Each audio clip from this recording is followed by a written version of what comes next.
હાલમાં social media પર એક વિડીયો ખૂબ જ ધૂમ મચાવી રહ્યો છે, જેમાં ભૂવો અમદાવાદ સિવિલ હોસ્પિટલમાં આઈસીયુ વોર્ડમાં સારવાર લઈ રહેલા દર્દીની તાંત્રિક વિધિ કરતો નજરે ચડ્યો છે. સિવિલ હોસ્પિટલની સુરક્ષા માટે લાખો રૂપિયા ખર્ચો કરવામાં આવે છે, છતાં ભૂવો બિનદસ્તા આઈસીયુ સુધી પહોંચી જતા સિક્યુરિટી સુરક્ષાના ધજાગરા ઉડાડ્યા હતા. ગુજરાતમાં દિવસે ને દિવસે અંધશ્રદ્ધાની ઘટનાઓ સતત બહાર આવે છે. વિજ્ઞાનના સમયમાં પણ લોકો તાંત્રિકના સહારે જીવે છે.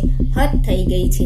એક દર્દી જેની અમદાવાદ સિવિલ હોસ્પિટલમાં સારવાર ચાલી રહી છે. દર્દી આઈસીયુમાં વેન્ટિલેટર પર છે અને ત્યાં ભુવાભાઈ પહોંચ્યા છે સારવાર કરવા માટે. અમદાવાદની પ્રખ્યાત હોસ્પિટલ સિવિલ આઈસીયુના રૂમમાં જઈને ભુવાએ તાંત્રિક વિધિ કરી હોવાની ઘટના સામે આવી છે. સામાન્ય રીતે આઈસીયુમાં દર્દીને મળવા જવા માટે પણ વધુ લોકોની પરવાનગી આપવામાં આવતી નથી.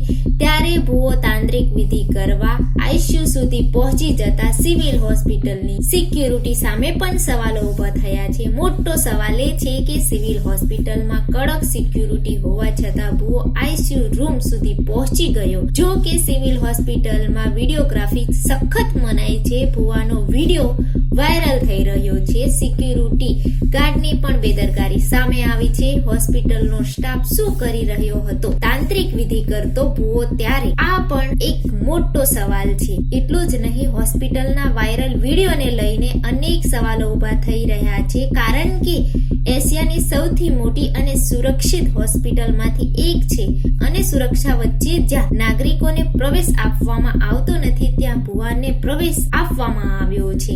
એ પણ એક સવાલ છે.